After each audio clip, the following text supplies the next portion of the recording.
Hello everybody, welcome back to our Reset Info channel. In today's video, I'll show you how to easily mute media on your XPeng car.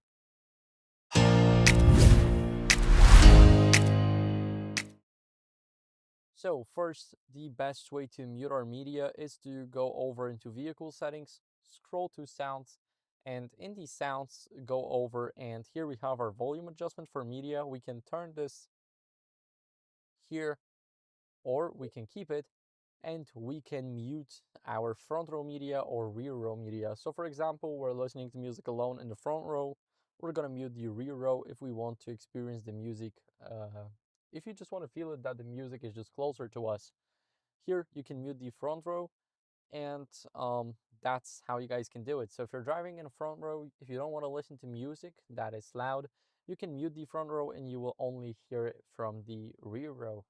So that's how you guys can do it. Thank you for watching. If you enjoyed this video, then leave a like, subscription, and a comment, and I'll see you in the next one.